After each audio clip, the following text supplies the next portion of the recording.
Hey everybody, this is herculespetix, founder, curator, docent, and gift shop employee of the herculespetix Academy of Comic Book Studies. Tonight we're going to be looking at Gin and Comics, a 1990 oversized anthology published in association with the School of Visual Arts in New York City. I say that because I don't think they actually put it out or funded it, but obviously the students there, some of the faculty, helped to make this comic.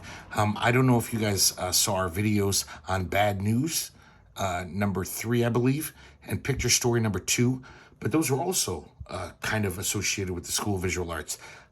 Some of the students, some of the faculty, it was almost like a class project, but they ended up with really nice anthologies because the School of Visual Arts has, among its alumni, are some of the greatest cartoonists to come out of comics in the 1980s, well, late 70s and 80s. But so this is most of these guys are kind of unknown, except I should mention there's a very interesting blend in here. Not only is it a lot of students, some, I think, alumni and professors or teachers at the school, but then for some reason, maybe at least 50% of it is like accomplished French cartoonists. Really good ones. So there's some amazing stuff in here. There's also some stuff, it's students making comics. But I gotta say, almost all of them are pretty interesting. I think because the SVA has such a high standard of the students they accept into their program. So even the stuff that's a little like you can tell it's a young guy, it's not like a typical 19-year-old's comics where it's like, hey, there's some really good stuff in here. So let's start off with the cover here. This cover is by a guy named Philippe Lardy, and he was a student at the SVA. Him and a guy named Jose Ortega, another student, they co-edited this. So I don't know exactly how it worked. Maybe they were two rich kids who got their parents to make this, because it's a very beautiful comic. It's the size of like an old Raw. I mean, look at the size here. It's big, beautiful, really nice paper. Cover is even slightly better, slightly thin cardstock. So it's a pretty nice production for a student publication, So this is, like I said, Philippe Lardy, kind of a graphic design-y style. Not the best, I'm not a huge fan, but you can also see he's got something going on here. And I'm sure this guy went on to become like a very successful graphic designer. I wouldn't be surprised.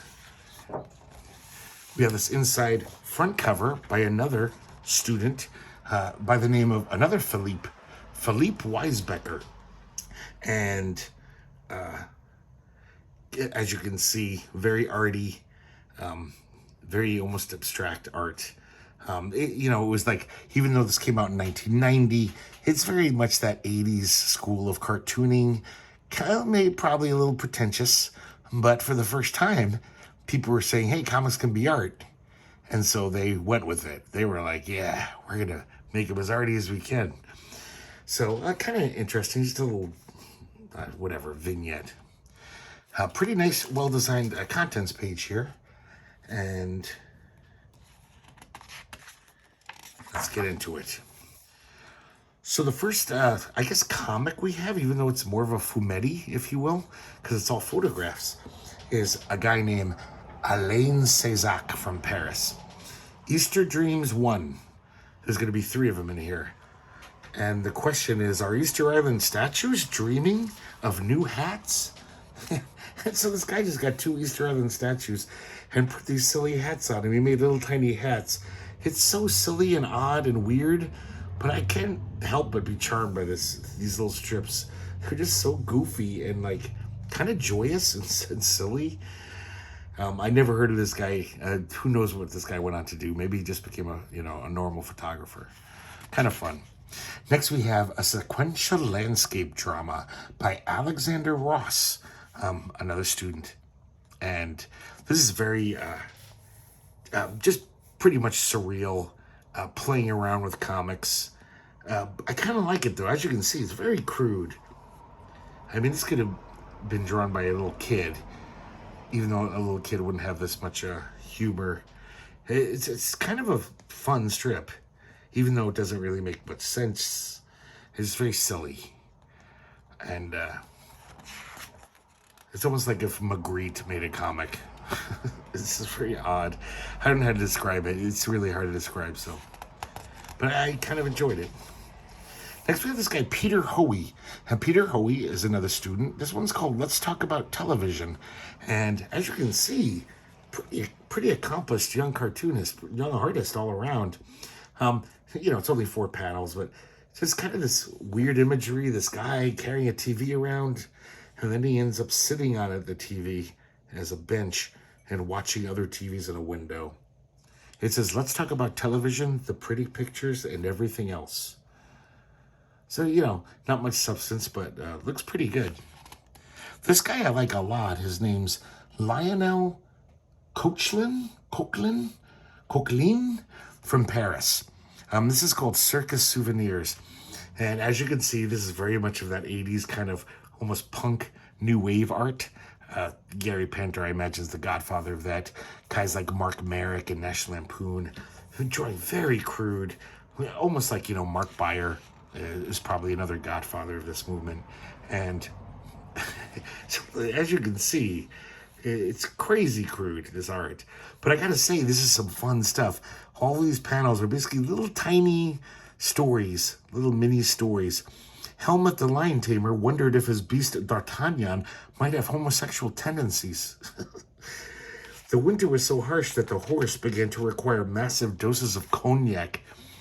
I love this strip, even though the art is just fucking weird. And I mean, it's not pretty, but something about it is very appealing. The composition is there in a weird way, almost like a modern art painting, which I'm not a huge fan of, but I can appreciate just like a well-composed thing, even if it's nonsense, So we just see more and more of these little vignettes of these circus guys, all their little stories.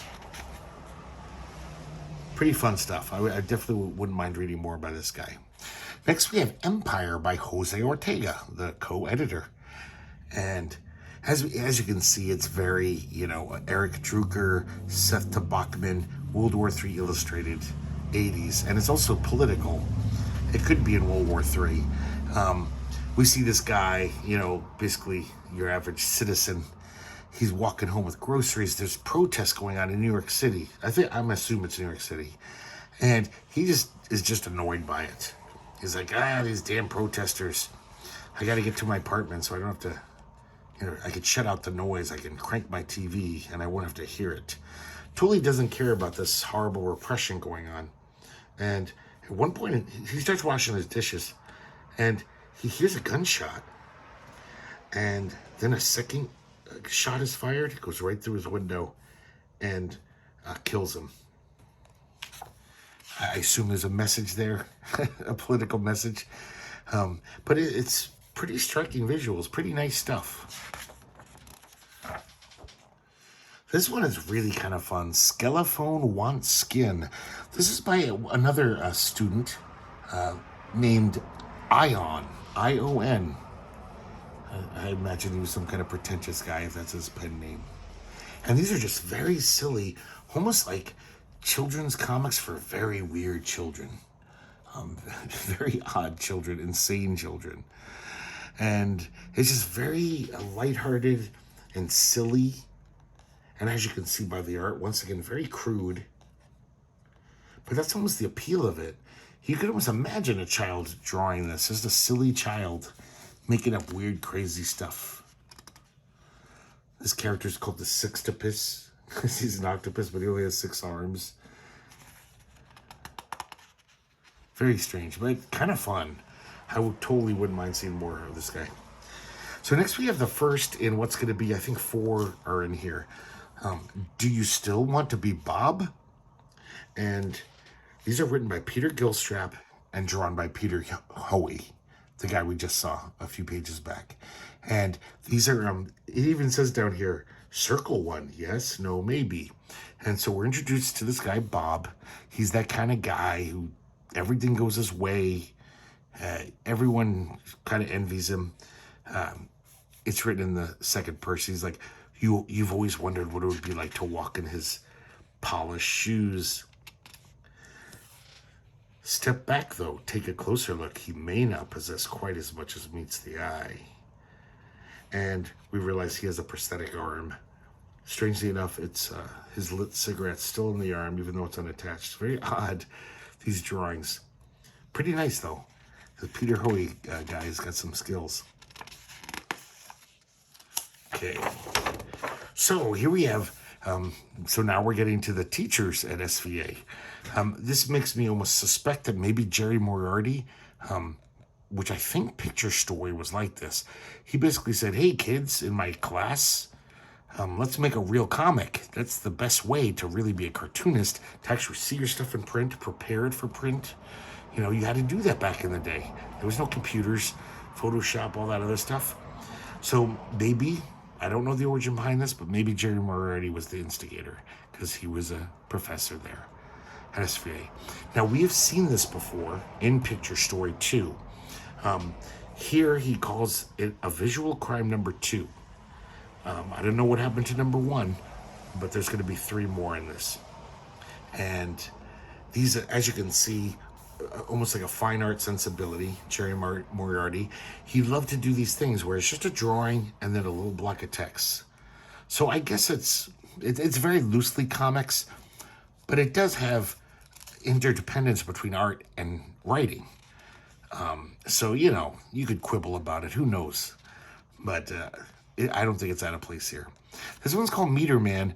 In Picture Story, I think it even had a different title, like Insane Meter Man. It's the same story, though. It's a very interesting story. I would love to read a book of Jerry Moriarty short stories. He's very good making these tiny stories. Look at this. It's like a huge paragraph, and he tells this complete story. This Meter Man, he never comes out of the basement one day. The wife just assumed he let himself out. Pretty soon, food starts disappearing from the fridge. Whenever she goes down in the basement, she smells urine. Yeah, you guessed it. It turns out the Meter Man was just living down there in their basement, her and her husband's house. And then one day, her suspicions are confirmed when she finds him hung. He hung himself down in the basement. Very interesting story in, like, what is this, 300 words? I mean, that's pretty great. That's almost Dorothy Parker. Well, she could do that in 8 words or something, but it's pretty good. This one's called Manhole, another great story. There's a city worker doing electrical work in a manhole, you know, under the ground, and he looks up. I love this angle here. This is such an interesting drawing. Looking up at these bank robbers, he sees them run into the bank. He can see the getaway driver waiting for them to come, and he wants to do his civic duty. So he takes some wires with alligator clamps and wires the door of the car. The guy can't see him with, like, I don't know, 10,000 volts. So when the robbers come out, they'll grab the door and they'll save the day. Unfortunately, they have a hostage, and they tell the hostage, because they're firing at the cops, they're like, open the door, lady. So she gets it. And he's like, no. I love this at the end. He says, no one notices the disconnected wire with alligator clips slowly being pulled back into the manhole. So this guy was just like, oh shit, nobody's gonna know about this, what I did. Next we have Lifesaver, another great story. I shouldn't get too much into all these stories, guys, but he always does these crazy logos too, very odd, very chaotic. Another great little short story too, this one. And this one's called Crazy Crowd. This one is so fucking creepy. It reminds me of some weird Japanese movie. This woman's walking down the street. All of a sudden, this crowd kind of encloses her. She can't escape them. She's like, excuse me, I don't want to go that way. I'm trying to get out of your crowd. And they're just like leading her down into the subway. When they get to the edge of the platform, they all jump into the train tracks. They all grab arms and hands, and one of them grabs the third rail to make a circuit. It turns out they're a suicide cult. And then at the very end, one of them grabs this lady's ankle, the protagonist. And it just ends with the word zap. Weird fucking story. All of these things would make great little short films. I just love this art here. He almost looks like that guy Edward Hopper, the famous diner painting. This guy's very interesting. His name is, let me scroll down here, Mike Dermansky. He kind of reminds me of that Chenkowicz guy, like really goofy and sloppy. And it's just a very silly little strip. This guy sees all these naked women. They say, do you want some head? And he says, I already have head. I need some hair. Because he's bald. It's very dumb. But almost interesting the way he draws these people. Another fine art approach. It kind of looks like Chagall or something. I don't know modern art that well. But it's like that kind of, very loose, sketchy art. Next we have Philippe Lardy again. The cover artist and co-editor, Child Games. I was going way back looking for memories. So this is almost like a very surreal, dreamlike comic. We see this guy riding this boat through these like a city like Venice, with all these canals. It's kind of, I think it's kind of pretentious. It didn't really grab my interest. I'm not a huge fan of this art. It is kind of interesting how he really uses black and white, contrasts it. Here's a good example. I really like this page of seeing the city, just chunks of black, geometric shapes of white. I think this looks really good, even though it's pretty simple. Like this, I just don't like the way he draws them. It almost reminds me of like Trina Robbins mixed with that, what is it, H.G. Peters, the guy who used to draw Wonder Woman. It's this weird kind of goofy face. So I'm not going to get too much into this story because it doesn't really have much. It's almost like some, like retelling a dream, I don't think it's terrible though, and definitely this art is kind of interesting to look at. It is appealing, his use of blacks. And he does seem to have an interesting thing going on here. Just not for me. Not my favorite. So here we have David Sandlin, who I'm pretty sure at this point he wasn't a student anymore. Or at least he was a very precocious student. Because he, at this point, even earlier, he was in like all those great 80s anthologies like Snake Eyes and... sorry, I can't think off the top of my head. There was a lot of good ones. All those kind of, he was in Raw, duh. All those Raw wannabes, like, like Snake Eyes. And never big fan of his stuff. First of all, he never really does comics. He always just does these, like, 2-page spreads. As you can see, his art's kind of interesting. But it's just like this, it's almost like a big painting. And this is kind of weird that they put this insert in on a 2-page spread. So I'll show you that in a second. Another thing is he has all these words just floating around. His art kind of looks like it's underwater, doesn't it? These people don't, but a lot of his art looks like this. Like the words are just kind of wavering. Everything's a little fuzzy as if it was filmed underwater or drawn underwater. But all of these words are mostly just goofy puns. Like here, he probably repeats this 2 or 3 times. He says, "Come on down from paradise." I've seen that in old dumb cartoons from the 30s, calling paradise, paradise. He has lots of dumb puns like that are not even interesting. They're like cliches, and that's what it seems like all of his stuff is. At least to me, just like it's not even cute.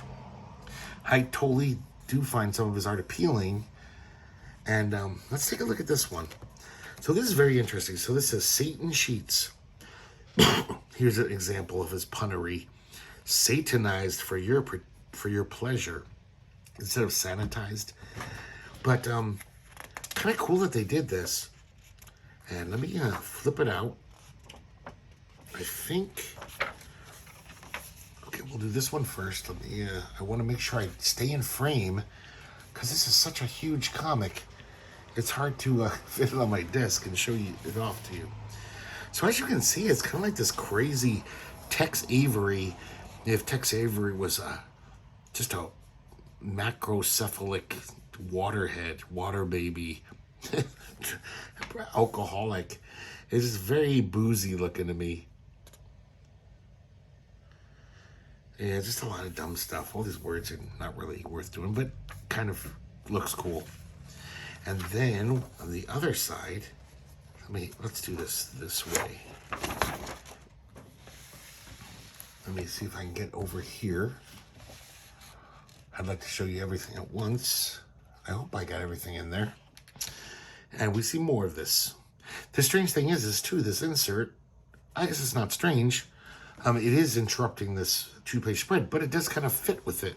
It's almost just like more of the same in color, in one color. But it's not much different than what is blocking. There is one really weird thing about this comic, insert, is that this one right here, there's more, I'm sorry guys. So then you flip it like this, you get to see that. Let me get back to center. And then this is weird, and I could cut it open. Oh, not yet, hold on. Yep, no, this is it. So this one does not fold out. It's told both sides are attached to the binding, but there's art in there. You just can't see it. I should just slice it open one day, but I don't know why I still have that. I don't want to. I don't want to ruin it. It's kind of stupid, but maybe one day I'll do it on my deathbed. And so we have a little bit more here. And there's the back cover. So kind of interesting, but really I could care less if that wasn't in the comic. And then let me swoop into my contents picture here so I don't have to go flapping back and forth. Okay, one more second. This next one is called The Mutant, and it's by Francis Jenner, another student. And this guy is just very bizarre. This is pretty crazy art here. And I don't know, it almost reminds me of like William Steig and mixed with Edvard Munch from The Scream. Just these pretty abstract people. I don't really even know what's going on. They're on the subway. These wiggly, mutated people. Kind of interesting, though. Next, this is an odd page. It's called The Last Party. And it says Stephen Herrick here. It's basically just this little poem. But the art, you can kind of... I'm sorry, guys. I'm having a senior moment. An overlay. The art here is like... You know what I'm talking about, right? Hopefully, it's this art here is just kind of like faded. And on the contents page, it says, this is Bondi Beach, Henrik Drescher, and Sherry G. Lee. I assume other students. Just very sketchy preliminary drawings here. So, I don't know. Not kind of a wasted page. This one I like. It's, this guy, it's called Philippe Petit Roulet, a hyphenated name, another Parisian. And it's like, I don't even have to tell you that. Like, this art looks so French, like a French cartoonist. Just a cute little kind of strip. And, but man, that's such an appealing style. I love that kind of shit. You know, it's just so fun to look at. Very easy to look at. Easy on the eyes. We have a second one of these, Do You Still Want to Be Bob? And this one talking about how, you know, he loves his mom so much. You know, everyone should be like Bob. How much he reveres his mother. And then we realize he's bringing flowers to her grave, but actually digging up the grave. Well, doing something. You don't really, these are all very vague. And once again, you can circle one if you still want to be Bob or not. Same creative team, of course. Next one, we have just a very short prose short story here by Bruce Benderson. And I assume he's another one of these students because he's from New York. And I'm not going to talk about it much. It's not comics. Who cares? But it's a pretty weird little story. Kind of liked it because I like weird stuff. Kind of perverse and nasty. Not very optimistic about human nature, this comic. It's pretty gnarly. I'm sorry, this short story. Next we have Easter Dreams 3. For some reason they skipped 2. This one is, are Easter Island statues dreaming of new arms? Once again, very silly. He just added arms to these Easter Island statues and they're all doing silly things. I like how this was just punching this one over. So dumb, but I totally chuckled when I saw that for the first time. I don't know why. I think I was sober at the time. I don't remember. This one I really liked. I like this cartoonist a lot. His name is Jan Smith from Brussels. Maybe Jan, I think it's Jan because it's European, I guess. Cuckoo's Train Trip. And this almost reminds me of a very, I don't know, punky Just Swarta. And a lot of the artists I saw in heavy metal in the 80s, who I wish I could remember their names. But this is kind of fun, very dopey. It's almost like an old Warner Bros. Cartoon. You know, Cuckoo's like Bugs Bunny, and he's always fucking with the authority figures and being a crazy archaic, flying the ointment. He's in this train car with a woman, and she's fat and probably rich, like she'd be a foil for the Three Stooges or the Marx Brothers. He keeps taking off his shoes, his feet stink. He's basically just bothering her. And he you could tell he kind of likes it. He revels in it. He goes for a walk, and the conductor asks for his ticket. He knocks the conductor out, comes back to the compartment, dressed as the conductor, and says, "Your ticket, please, madam." And then he just grabs her hat and starts punching it with the ticket puncher, ruining it. And then he gleefully runs off, yelling, "Yippee!" Pretty dumb, but really, I really like this cartoony. It's really fun. This is a story by T.H. Jor, or T.H. Dot. So is that like Theo, short for Theo? Some kind of French name, probably. Another Do You Still Want to Be Bob? And same idea. You can see the art, though. And now here's Jonathan Rosen. Once again, this guy, pretty sure was not a student at the time, or maybe he was just getting work, because he also was one of those guys in like Snake Eyes and Raw. This is a very odd one. It almost reminds me of those like Stanislavski, like it's just these weird diagrams and kind of.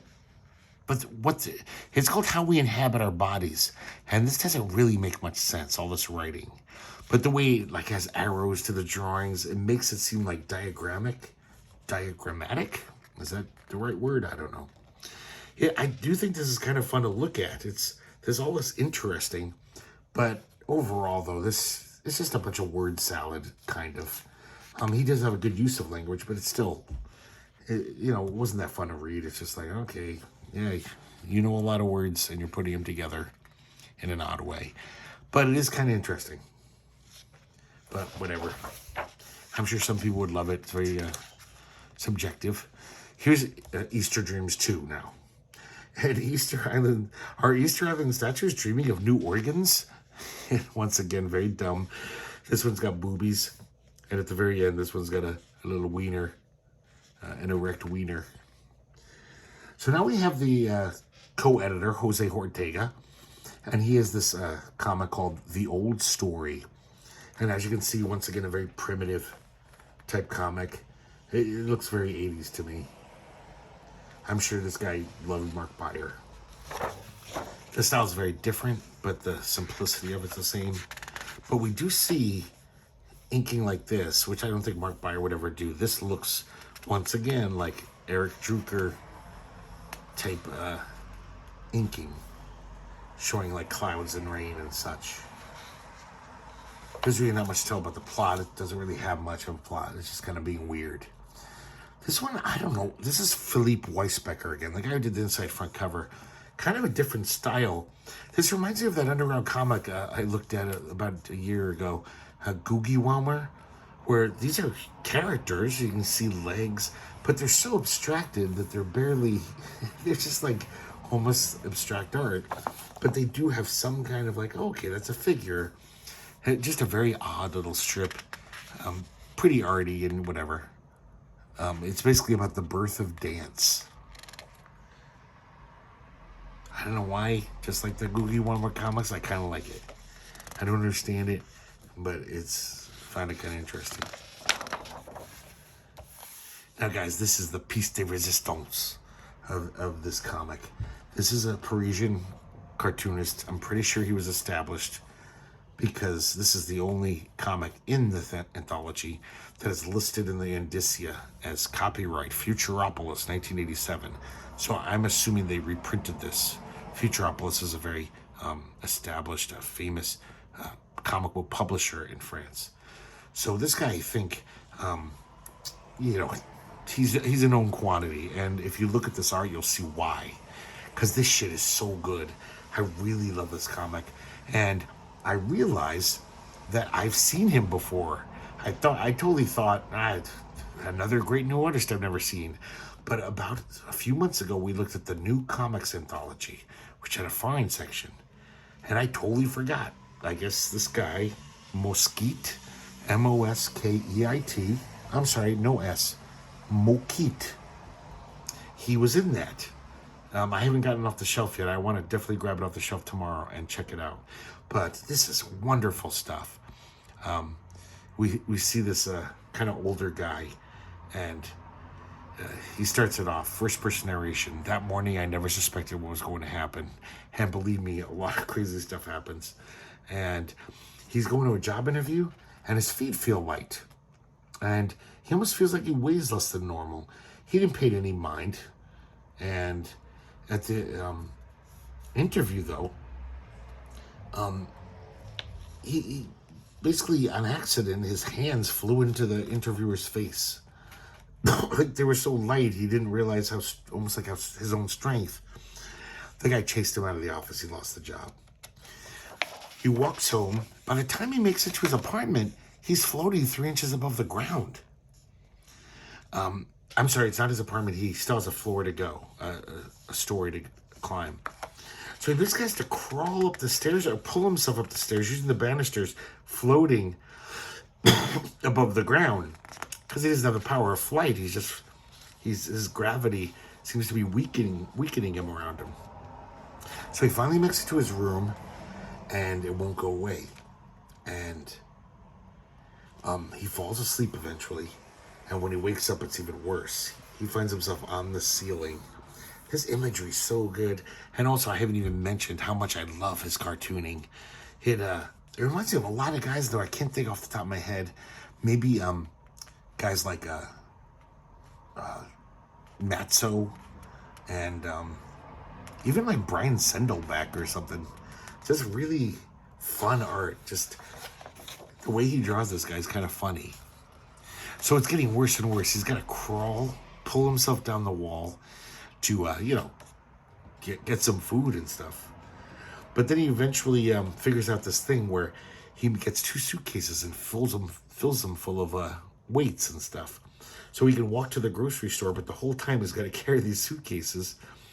And even in his house, we see him taking a shower with the suitcases.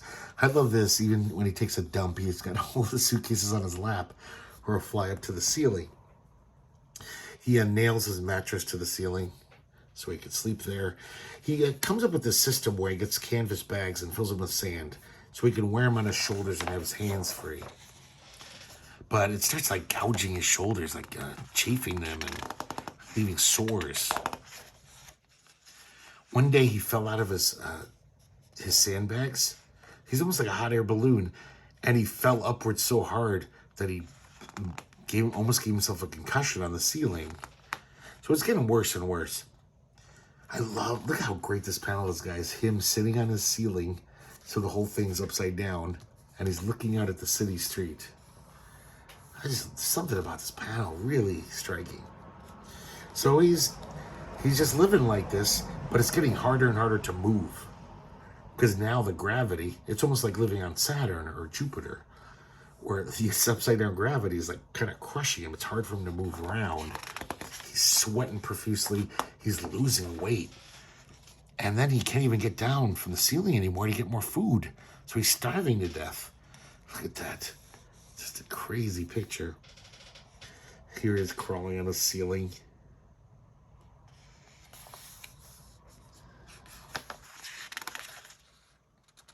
So finally he makes it to his mattress. And he's basically at the end of his rope. He's like, I don't want to live like this anymore. He writes in his diary, I'm just going to jump out the window. The drop to the top. The ultimate high. Because, of course, I guess he'll just fly to outer space. I didn't mention, that's the name of the story, The Drop to the Top. Here we see him on his window, upside down. And then the last panel of the shock ending, we see him bloodied, naked and bloody on the normal ground, just like any other suicide victim. Except most suicide victims don't have cats already chewing them while people watch. This cat looks like he's licking his butthole. But so it's basically, I think what we're supposed to take from this is that he was just crazy. He wasn't, he didn't have upside down gravity.